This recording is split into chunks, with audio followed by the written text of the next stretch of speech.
warahmatullahi wabarakatuh. Selamat pagi. Hari ini kita lanjut kuliah secara daring. Jadi hari ini perkuliahan daring yang terakhir. Kita masih punya 2 kali tatap muka lagi sebelum pelaksanaan UAS. Jadi minggu depan kita akan mulai perkuliahan secara luring kembali.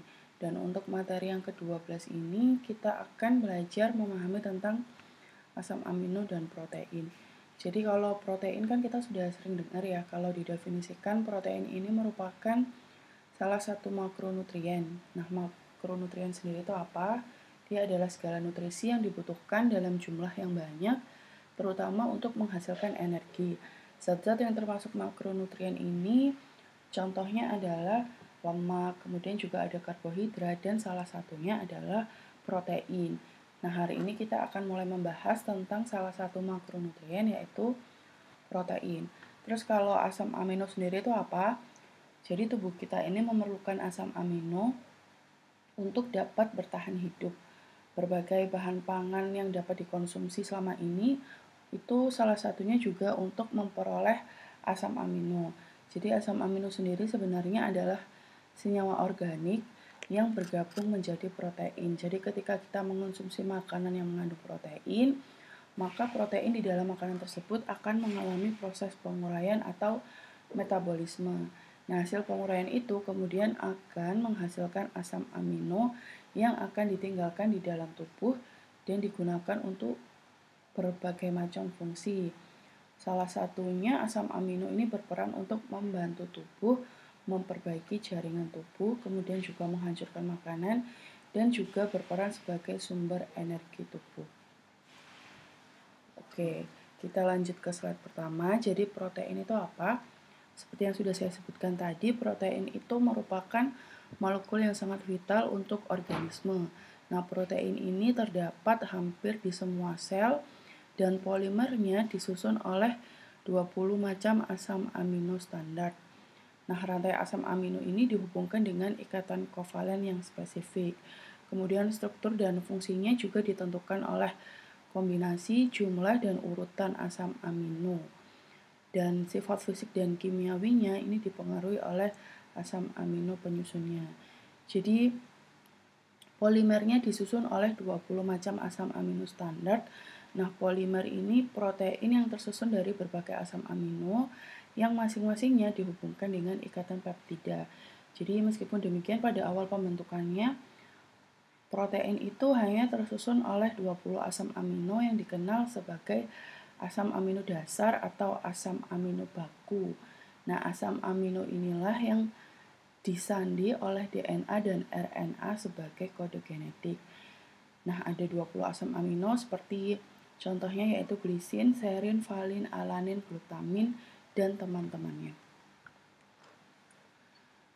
Kemudian penggolongan protein, jadi kalau berdasarkan struktur molekulnya, protein ini dibedakan menjadi 2 macam, yaitu protein fibres atau serat dan protein globular. Jadi protein fibres ini protein yang terdapat pada hewan, tidak larut dalam air, contohnya yaitu keratin dan juga kolagen. Jadi protein serat ini atau nama lainnya protein serabut ya. Jadi protein ini terdiri atas beberapa rantai peptida berbentuk spiral yang terikat satu sama lain sehingga menyerupai batang yang kaku. Nah, karakteristik protein bentuk serabut ini salah satunya yaitu rendahnya daya larut atau tidak larut dalam air itu tadi ya.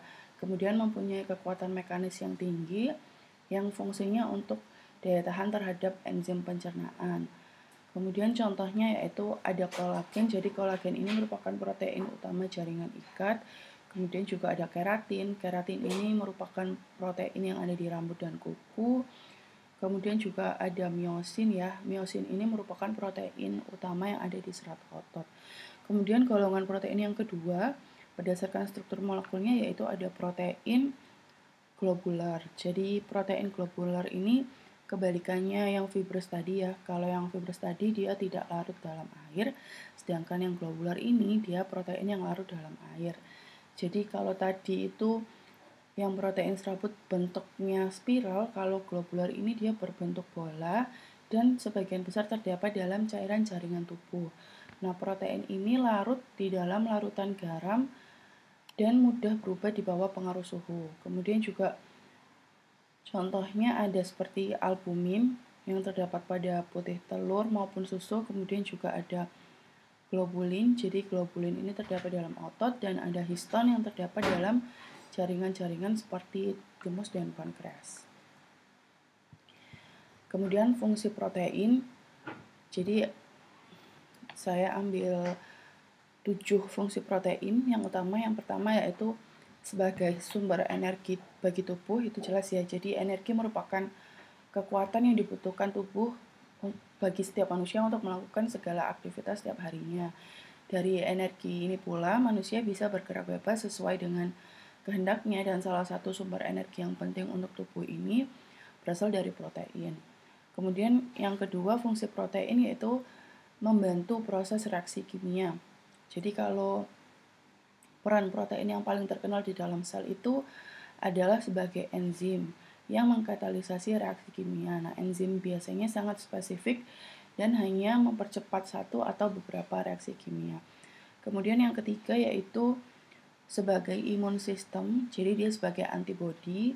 Protein ini membantu tubuh membentuk imunoglobulin yang biasa dikenal sebagai antibodi.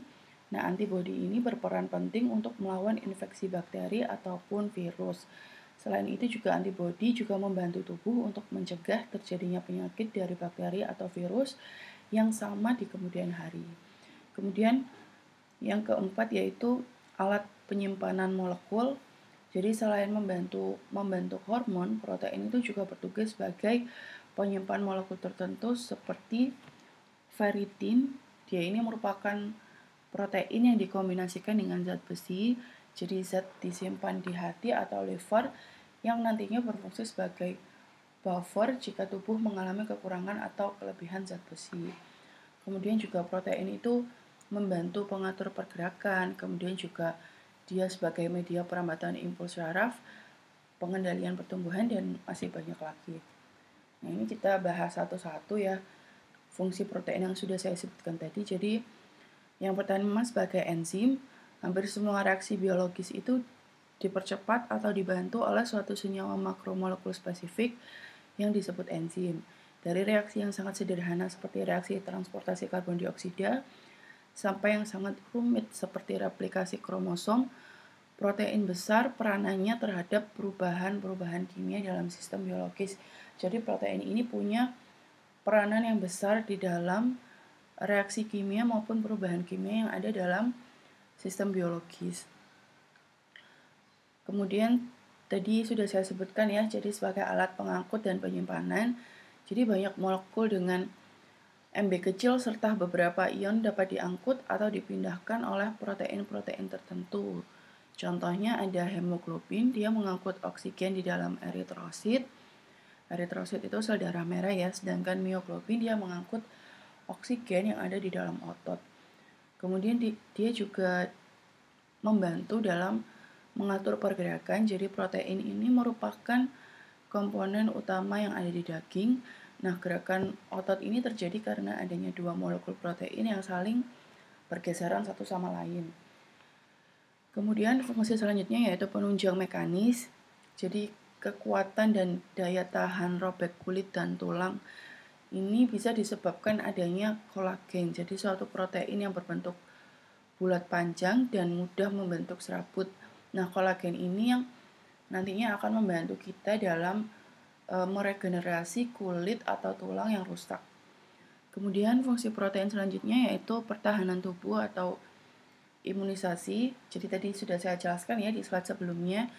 Jadi pertahanan tubuh itu biasanya dalam bentuk antibodi. Nah, protein ini dia fungsinya salah satunya untuk membentuk imunoglobulin.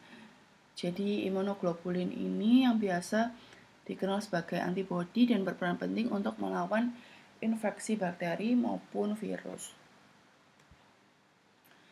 Kemudian fungsi protein selanjutnya yaitu sebagai media perambatan impuls syaraf. Jadi protein yang mempunyai fungsi ini biasanya berbentuk reseptor. Contohnya ada rodopsin. Rodopsin ini suatu protein yang bertindak sebagai reseptor penerima warna atau cahaya pada sel-sel yang ada di mata kita. Kemudian fungsi protein yang lain ada sebagai pengendalian pertumbuhan. Jadi protein itu bekerja sebagai reseptor, khususnya dalam bakteri ya, yang dapat mempengaruhi fungsi bagian-bagian DNA yang mengatur sifat dan karakter bahan. Kemudian kita lanjut ke sifat fisikokimia protein. Apa sih fisikokimia itu? Jadi fisikokimia adalah nama sifat yang mengacu ke sifat fisik dari sebuah senyawa kimia atau bahasa Inggrisnya physical chemistry. Nah, hal ini berarti sifat-sifat fisika dalam senyawa kimia atau bahasa lainnya itu sebuah ilmu mengenai sifat fisika di dalam ilmu kimia. Jadi bisa membahas fenomena khusus di sistem kimia dan kaitannya dengan hukum-hukum dan konsep yang ada di ilmu fisika. Nah, sifat fisikokimia protein yang pertama itu setiap protein tidak sama, tergantung pada jumlah dan jenis asam aminonya. Kemudian berat molekul protein ini sangat besar, dan ada protein yang larut dalam air, dan ada pula yang tidak larut dalam air, tetapi semua protein tidak larut dalam pelarut lemak. Jadi contoh protein yang larut dalam air itu ada albumin yang ada di telur maupun lactalbumin yang ada di dalam susu. Kemudian kalau untuk contoh protein yang tidak larut dalam air itu ada globulin, kemudian ada juga glutelin. Glutelin ini biasanya yang ada di dalam gandum maupun beras yang kita makan sehari-hari. Kemudian selanjutnya yaitu sifat fisikokimia yang selanjutnya, bila dalam suatu larutan protein ditambahkan garam, maka daya larut protein ini akan berkurang. Nah, akibatnya protein akan terpisah sebagai endapan. Peristiwa pemisahan protein ini disebut sebagai salting out.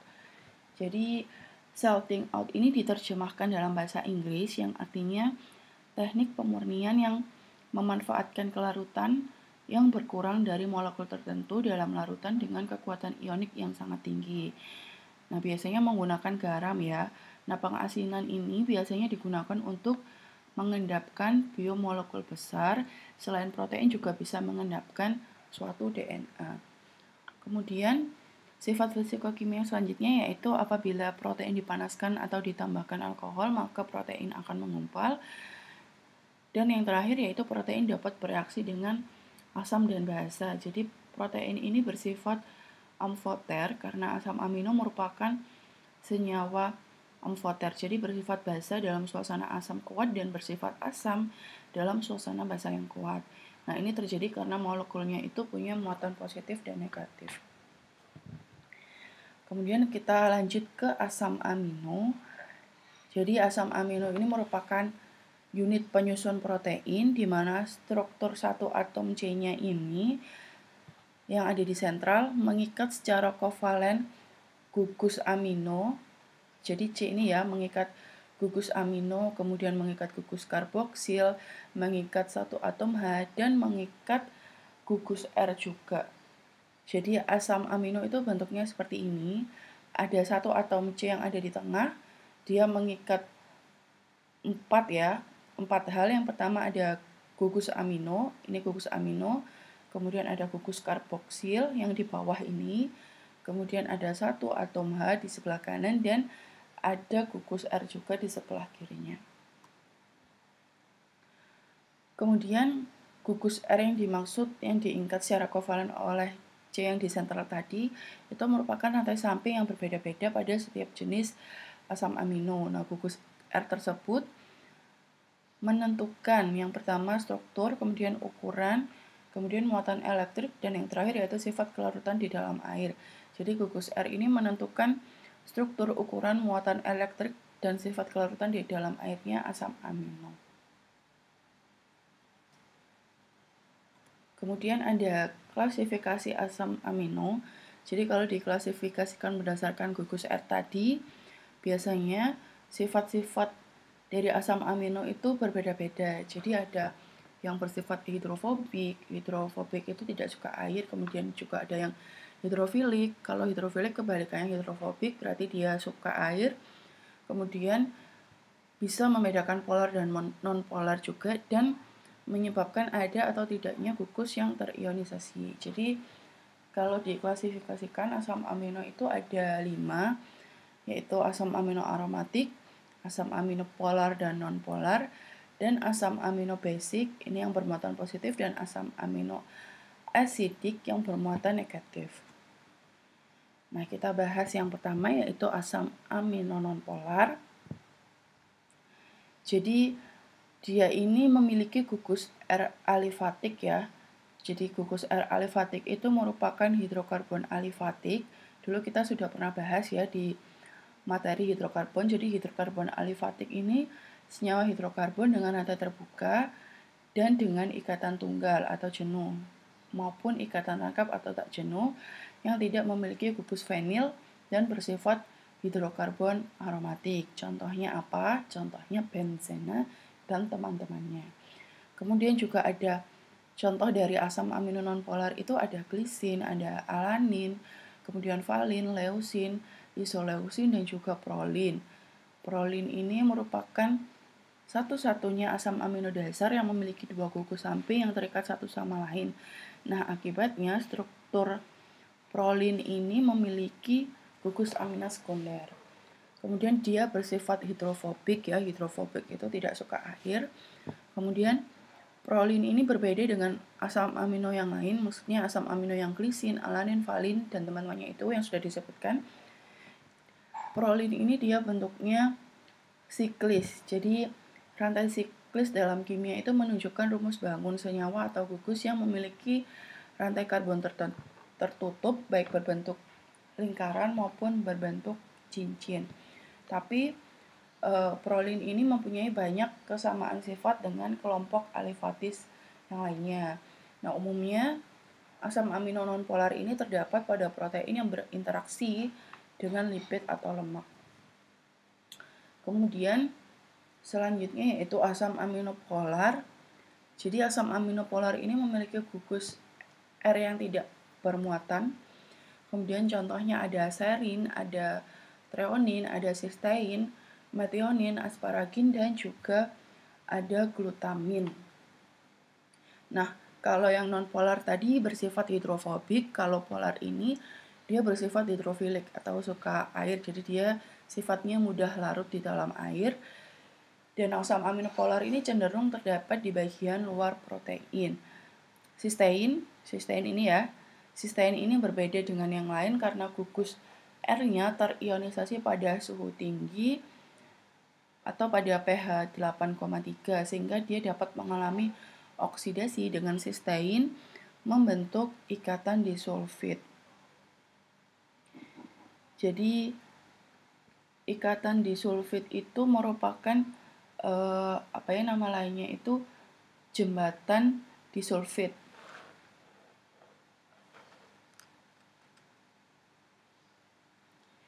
Yang biasanya itu terkadang disebut ikatan disulfid ataupun jembatan disulfida gitu. Kemudian kita masuk ke asam amino dengan gugus R aromatik. Jadi ini contohnya itu ada fenilanin, kemudian ada tirosin, dan ada triptofan. Dia ini sama seperti asam amino nonpolar, jadi bersifat hidrofobik. Kemudian yang fenilalanin ini yang pertama ini dia merupakan asam amino yang paling bersifat hidrofobik. Kemudian tirosin ini memiliki gugus hidroksil. Jadi gugus hidroksil itu gugus fungsional OH yang digunakan sebagai substituen di sebuah senyawa organik. Molekul yang mengandung gugus hidroksil ini dikenal dengan sebutan alkohol. Kita sudah bahas ya di materi yang sebelumnya. Kemudian untuk asam amino triptofan, dia ini punya cincin indol. Jadi indol ini adalah senyawa yang ditemukan dalam asam amino triptofan yang biasanya berfungsi sebagai hormon pertumbuhan tanaman. Kemudian asam amino dengan gugus R aromatik ini membentuk ikatan hidrogen. Jadi dia punya peran yang penting untuk menentukan struktur enzim. Kemudian asam amino aromatik mampu menyerap sinar UV dengan panjang gelombang 280 nanometer sehingga sering digunakan untuk menentukan kadar protein. Jadi ada alat yang biasa digunakan untuk mengukur kadar protein, salah satunya yaitu bisa menggunakan spektrofotometer. Jadi spektrofotometer ini merupakan alat yang digunakan untuk mengukur absorbansi dengan cara melewatkan cahaya dengan panjang gelombang tertentu pada suatu objek kaca atau kuarsa yang biasanya disebut dengan kuvet. Jadi nanti sampelnya dimasukkan ke dalam kuvet, kemudian kuvetnya dimasukkan ke dalam spektrofotometer, dan nanti spektrofotometer akan menyerap, mengukur absorbansi dengan cara melewatkan cahaya dengan menggunakan panjang gelombang tertentu. Kemudian asam amino dengan gugus R bermuatan positif. Jadi contohnya itu ada lisin, ada arginin, dan juga histidin. Jadi dia mempunyai gugus yang bersifat basa pada rantai sampingnya, biasanya bersifat polar, dan terletak di permukaan protein yang dapat mengikat air. Kemudian salah satu asam amino yang punya muatan positif ini histidin ya. Histidin ini mempunyai muatan yang hampir mendekati netral. Jadi kalau yang lainnya itu punya gugus yang bersifat basa, nah histidin ini punya muatan yang hampir mendekati netral. Kemudian karena histidin ini dapat terionisasi pada pH netral, maka dia sering berperan dalam reaksi enzimatis yang melibatkan pertukaran proton. Kemudian selanjutnya yaitu asam amino dengan gugus R bermuatan negatif. Jadi contohnya ada aspartat dan glutamat. Dia mempunyai gugus karboksil pada rantai sampingnya. Jadi gugus karboksil itu gugusnya asam organik alifatik yang memiliki gugus karboksil, biasanya dilambangkan dengan COOH. Ini punyanya asam karboksilat. Jadi dia bermuatan negatif dan sifatnya asid pada pH 7. Nah, ini kita bahas satu-satu. Yang tadi sudah ya, jadi kita lanjut ke asam amino standar. Jadi pada awal pembentukannya itu protein hanya tersusun dari 20 asam amino yang dikenal sebagai asam amino dasar atau asam amino baku ataupun asam amino penyusun protein atau proteinogenik. Jadi 20 asam amino itu ada contohnya ada serin, ada treonin, asparagin, glutamin, lisin, histidin, triptofan, dan teman-temannya yang lain. Dan diketahui ada asam amino ke-21 yang disebut sebagai selenocysteine. Nah, ini jarang ditemukan dan terdapat di beberapa enzim seperti glutathione peroksidase.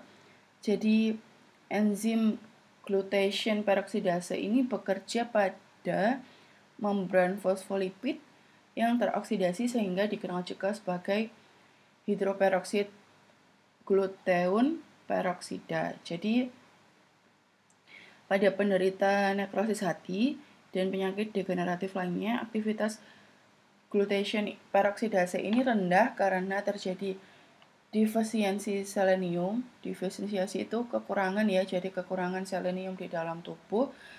Nah, kurangnya kandungan selenium itu bisa menyebabkan terjadinya masalah kesehatan. Salah satunya adalah masalah ketika otot menjadi kelelahan akibat stres. Jadi pada wanita hamil, kurangnya selenium ini bisa menyebabkan keguguran, kerusakan organ janin, atau bahkan BBLR, yaitu anak lahir dengan berat badan yang rendah. Biasanya disebut BBLR kalau berat badannya kurang dari 2,5 kg. Kemudian, tadi kan sudah ditemukan asam amino yang ke-21 ya, meskipun dia jarang ditemukan, yang ada di enzim glutathione peroksidase. Jadi, asam amino ke-21 ini mempunyai kode genetik UGA dan biasanya itu digunakan untuk memberhentikan kodon. Nah, biasanya terjadi pada mRNA. Kemudian kita lanjut ke asam amino non-standard. Jadi merupakan asam amino di luar 20 macam asam amino standar yang sudah kita bahas sebelumnya. Jadi asam amino non-standar ini terjadi karena adanya modifikasi yang terjadi setelah suatu asam amino standar menjadi protein. Kurang lebih 300 asam amino non-standar dijumpai pada sel Nah, contohnya yaitu modifikasi serin yang mengalami fosforilasi oleh protein kinase. Jadi fosforilasi ini adalah penambahan gugus fosfat pada suatu protein atau molekul organik lain. Nah, fosforilasi ini dapat meningkatkan efisiensi katalitik enzim, yaitu mengubahnya menjadi bentuk aktifnya dalam satu protein, sementara fosforilasi enzim yang lain akan mengubahnya menjadi bentuk inaktif yang secara intrinsik tidak efisien. Nah, protein kinase ini, kinase yang secara selektif memodifikasi protein lain dengan menambahkan fosfat secara kovalen ke dalamnya sebagai lawan kinase yang memodifikasi lipid, karbohidrat, ataupun molekul lain. Nah, kemudian ini ada contoh dari asam amino non-standar. Jadi yang pertama itu ada modifikasi prolin. Jadi prolin ini dalam proses modifikasi posttranslasi oleh prokolagen prolin hidroksilase ditemukan pada kolagen untuk menstabilkan struktur. Jadi hidroksiprolin ini merupakan hasil dari modifikasi prolin. Kemudian contoh selanjutnya yaitu ada gamma karboksiglutamic acid. Dia merupakan modifikasi glutamin yang dibantu oleh vitamin K. Jadi gamma karboksiglutamat ini mampu mengikat unsur Ca, di mana dia penting untuk penggumpalan darah. Kemudian ditemukan pada protein protombin. Jadi kalau hidroksiprolin itu dia dihasilkan dari modifikasi prolin, sedangkan gamma karboksiglutamic acid dia dihasilkan dari modifikasi glutamin. Kemudian kita masuk ke penamaan asam amino. Jadi didasarkan pada struktur glyceraldehyde, jika gugus NH3-nya terletak di sebelah kanan, maka nama asam amino itu diberi awalan D, dan jika NH3-nya di sebelah kiri, maka diberi awalan L. Jadi semua asam amino yang ada di dalam protein itu mempunyai konfigurasi L. Ada beberapa asam amino yang penting dalam struktur dan metabolismenya yang mempunyai konfigurasi D tadi. Contohnya ada asam D-alanin, ada D-glutamat, di mana mereka ini merupakan komponen penyusun dinding sel bakteri tertentu. Kemudian penulisan asam amino itu dapat disingkat dengan 3 huruf. Contohnya serin itu bisa ditulis dengan SER aja, kemudian glisin bisa ditulis GLY. Jadi kita ambil 3 huruf pertama pada asam amino tersebut. Nah, ini yang sudah saya jelaskan tadi ya. Jadi struktur dasar protein itu adalah alfa asam amino yang terdiri dari atom hidrogen, kemudian juga gugus amino, gugus karboksil, dan rantai samping gugus R. Jadi kalau amino grupnya NH2-nya ini ada di sebelah kanan dari C-nya, itu dia disebut sebagai D-amino acid, diberi awalan D, sedangkan kalau dia ada di sebelah kiri, maka dia diberi awalan L. Kita ambil contoh yang lain, ini ada serin. Jadi karena ini NH3-nya ada di sebelah kiri, dia dinamakan L-serin, dan ini NH3-nya di sebelah kanan, dia dinamakan D-serin. Jadi kalau NH3-nya di sebelah kanan, diawali dengan huruf D, dan kalau NH3-nya di sebelah kiri, dia diawali dengan huruf L. Baik, sekian materi kimia organik hari ini. Kurang lebihnya mohon maaf. Kalau ada pertanyaan silakan didiskusikan di Classroom. Semoga ilmu yang kita pelajari hari ini bermanfaat untuk kebaikan kita semua. Sampai ketemu di pertemuan selanjutnya secara luring atau tatap muka. Wassalamualaikum warahmatullahi wabarakatuh.